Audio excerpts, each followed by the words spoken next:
Dạ, mến chào quý vị khán giả. Hôm nay Coleman có dịp đi về Sa Đéc, cũng còn có khoảng chưa đầy 2 tuần nữa là giáp Tết rồi. Mình cũng về mình đi quay cái làng hoa, rồi trên đường đi thì mình gặp có một cái xe của một cái chú bán khoai lang chiên, chuối chiên. Con chú? Dạ, con á. Dạ. Chú bán gì vậy chú? Chú chiên với khoai lang chiên. À, chú chiên khoai lang chiên hả? Dạ. Ồ, thấy cái xe dễ thương quá, mình phải quay chạy lố rồi phải quanh lại luôn. Dạ, dạ. Dạ. Chú người ở đây hả? Dạ, ở đây vậy. Ồ, Ali, chú chiên khoai lang chiên quá dễ thương luôn. Ủa, hết khoai lang hả chú? Khoai lang. Chú đang ép chuối rồi, đang ép chuối rồi.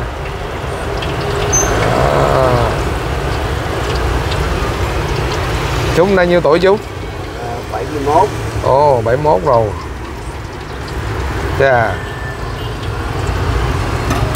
hơi bị hay nha. Ồ, cái chuối chiên của chú không có bột luôn. À, có một lớp bột nhỏ thôi. Dạ không, nó tới 3 lớp lại nó mới thịt lên được.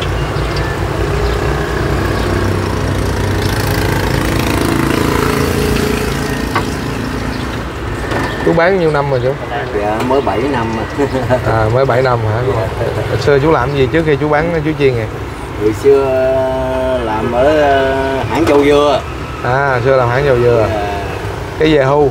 Dạ, về hưu rồi. Cái đi làm lung tung rồi mới làm cái này đúng không? Làm cái này là mới 7 năm nay thôi. Đi bán trong trường học. Dạ. Bán nước dễ khác đó. À, bán nước dễ khác trong trường học luôn. Ồ, vậy là một cái, vậy là 2 trái hả? Dạ, một trái mà là ép làm 2 miếng, tại vì mình cái sức ép mình nó nhẹ hơn. Dạ. Ôi, chú làm vậy kỳ công quá, làm từng cái một rồi biết nào trời. Thì cái gì nó cũng phải có cái công sức nha.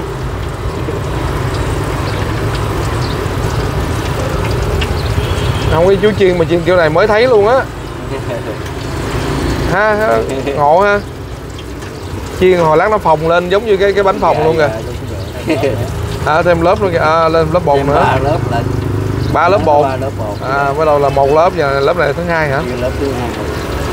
Ồ, bánh chuối chiên 3 lớp bột.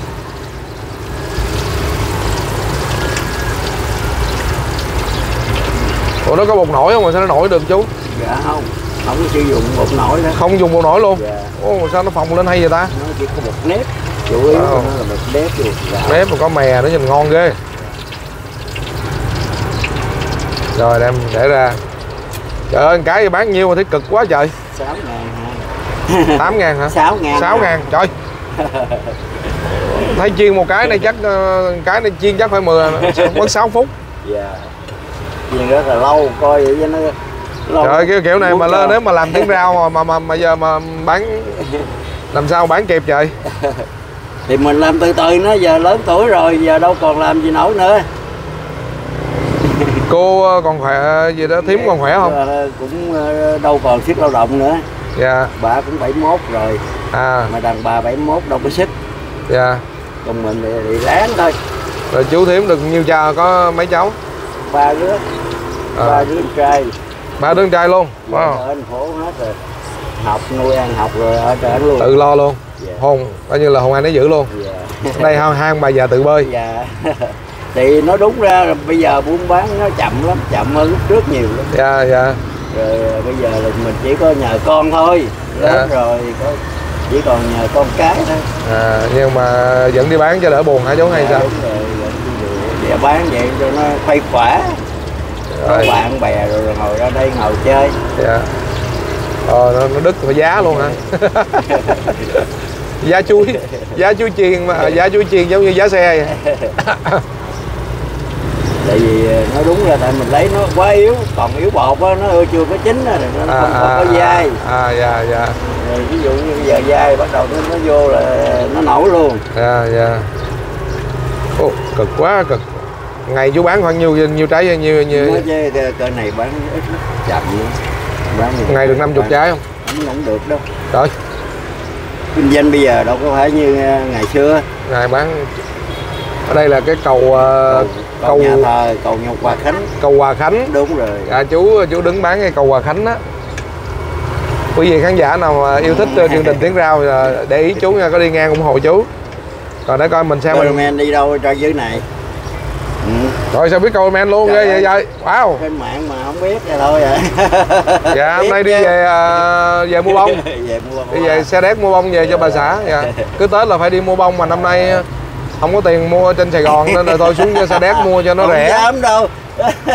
Xe đét mua rẻ hơn. Đi ngắm hoa đó chứ. Dạ. Không phải đi ngắm hoa mà đi cưỡi ngựa xem hoa.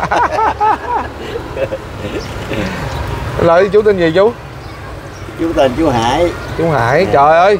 Nãy thấy chú Hải nói cười mà đâu nghĩ chú Hải biết mình đâu. Bây giờ chú Hải nói ủa comment đi đâu vậy? Trời hết hồn vía luôn.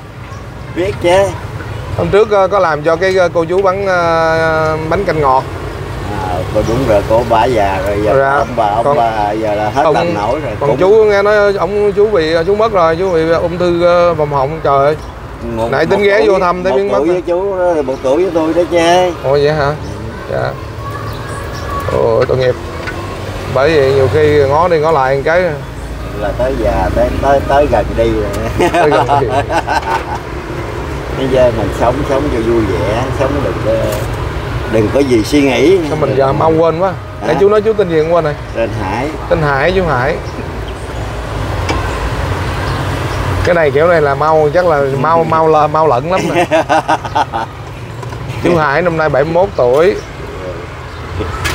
Đứng ngay chân cầu Hòa Khánh. Dạ kỳ này chắc phải về Sa Đéc làm một tập Tiếng Rao sau Tết quá. Chú có coi Tiếng Rao mà phải không? Mới biết con comment chứ. Vậy nếu mà con làm cho chú một tập được không? Thôi đi. Thôi hả? Kỳ lắm. Sao tại kỳ? Vì mình không thích. Không thích thôi chứ. Dạ. Đó. Tại vì cuộc sống mình đã quá nhiều rồi. Không để cho tôi thấy cái nghề mình đó chứ. Không được. Không thích. Không thích rồi chứ. Dạ.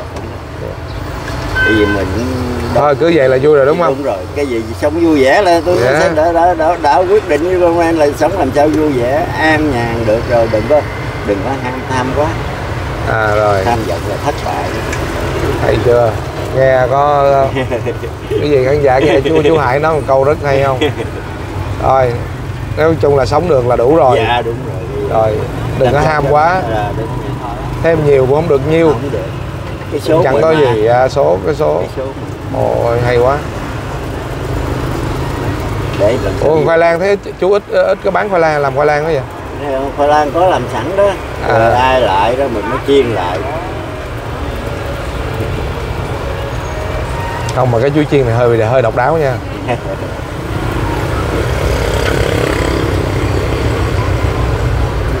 Đi mua mấy miếng đi đi. Ngon quá. Còn mềm. Để chút xíu nó mới giòn. Không muốn ăn thì phải làm lại, tại vì nó còn trắng. Cái này cũng còn trắng nữa nè. Chiên cho nó vàng lại nó mới giòn. Trời có miếng 6.000 mà chiên cho biết chừng nào trời. Bởi vì vui vẻ sống mà.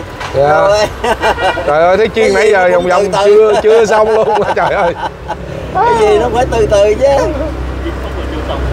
Đúng rồi. Trời ơi nãy giờ 9 phút chưa xong một trái nữa làm sao mà bán. Trời ơi. Kiểu này hơi căng. Trời nhìn cái xe rồi đã chưa? Xe chuối chiên này rồi giá. Tự làm. Tự nhà thiết kế luôn. Chuối chiên rồi lan tây, khoai lang tây, khoai mỡ. Ồ xưa có bán khoai mỡ luôn. Dạ đúng rồi. Nhưng chắc lúc này ít khách quá không có bán cái đó nữa. Tại vì khoai mỡ mình làm cái giá thành nó quá cao. Rồi bán cho người ta là bán không được. Mắc quá đó. Cái thị trường tiêu dùng của địa phương á, nó không có phải như ở thành phố. Ví dụ như thành phố mình bán 20.000 phần được, còn đây 10.000 phần có mấy cộng thất bại lắm. Trong kinh doanh người ta không mua đúng không? Cuộc sống của mỗi địa phương. Chú bán ngay cái chân cầu Hòa Khánh mà trước cái trường cái này trường giống như trường tiểu học nhà trẻ trường mầm non á. Trường mầm non Hoa Sen. Thôi quý vị khán giả mình có đi ghé ủng hộ cho chú nha. Chứ bán đây thì mới quen rồi, chỉ bán mối thôi. Mối này kia nọ quen thôi. Bao nhiêu mối cũng ra ủng hộ chú à. Tính mời chú tham gia tập Tiếng Rao, chú nói thôi. Dạ. Làm để vui vẻ sống thôi chứ đâu phải mình mà. Hay quá. Nó như vậy nó mới là giòn luôn.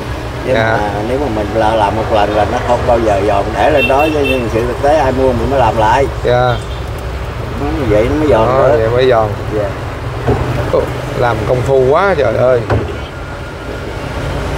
Ủa cái chuối chiên hồi trước mình hay ăn nó đâu có dày ta? Hả? Bây giờ cái chuối chiên kiểu này chưa? Học kiểu của mấy Thái Lan. Học của mấy Thái Lan đó. Cắt mỏng nhưng mà họ không có cán. Đúng rồi, không có cán đâu, cắt mỏng có để vô luôn à. Rồi chiên nguyên cái bột cái miếng nó nhỏ vừa. Đây là chút cán thôi. Cán ra nó mỏng, nó có cái độ giòn. Đây thưởng phơi cho cô em đây. Wow. Nóng quá. Mới chiên ra nóng.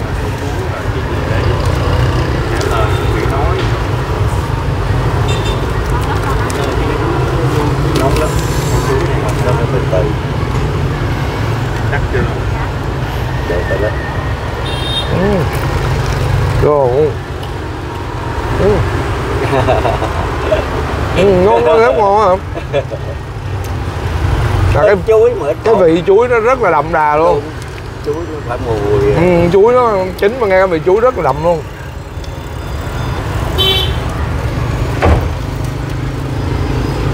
Xuất sắc. Trời ơi. Đang cái bánh là 6.000 thiệt đó thiệt ơi. Xót xa vô cùng. Xót xa cho cái người bán đó chứ không phải xót xa cho người mua nha. Thì công quá trời quá đất luôn. Không kinh doanh mà. Còn nó vừa giòn mà nó vừa dai.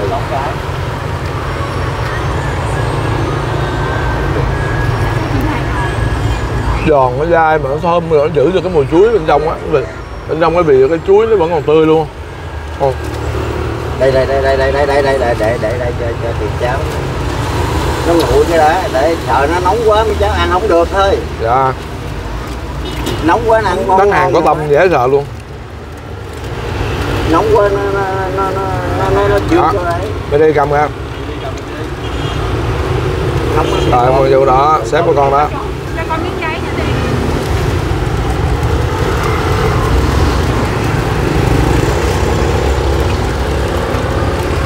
Rồi hôm nay tôi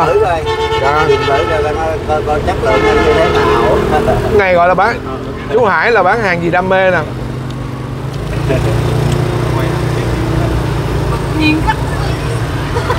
Cái gì? Miri đã lộ diện. Dạ. Bạn Miri đã lộ diện. Trong nó không có dầu đâu, không có dầu, không bao giờ có dầu. Không có dầu. Nó đẩy chi trời, đâu có dầu đâu nè. Nóng nhưng mà nó không có dầu. Hay gì đó, cái dầu đang ngán lắm. Nó không có bị mất mùi chuối là vậy á. Sao chiên sao ráo dầu hay gì ta? Tại vì nếu bột nó phải mỏng. Yeah. Mỏng đặng chi đặng đưa vô dầu nó chín liền, nó áo nó bột liền, không có thấm dầu lâu. Dầu phải nóng cho đủ sức. Thả vô bắt đầu cái lớp bột nó áo liền, nó đâu có rút gì. Thành ra miếng giờ miếng chuối không bao giờ ở trong nó có nước dầu. Bình thường chú bán giờ tới mấy giờ? Bán tới 5 giờ, đâu có 11 rưỡi là về nghỉ rồi. Nghỉ 1 rưỡi 2 giờ mới ra bán tiếp. Rồi. Này là đúng là bán hàng gì đam mê rồi. Tại vì sáng có mấy bạn già ngồi đây nè, ngồi chơi. Vui ha. Vui vẻ vậy thôi. Dạ. Coi như vui vẻ tuổi già. Đúng. Này comment được khép là cái livestream cái video này tại đây nha. Tình cờ gặp một nhân vật rất là phù hợp cho Tiếng Rao, nhưng mà thôi chú nói thôi vậy vui rồi. Đừng làm nữa, vui không nên vui quá nữa. Cái gì cái nó cũng phải vừa thôi. Dạ. Làm sao vui vẻ để mình thôi để dành cái niềm vui đó cho những người khác, mà những người họ cần vui hơn, đúng không? Dạ. Còn với chú vậy là đủ. Triết lý sống hết tuyệt vời. Đó một lý tưởng sống để cho mình nhàn cái đầu. Dạ. Khỏi là mang ơn, khỏi mang nợ ai hết, đúng không? Dạ. Đỉnh.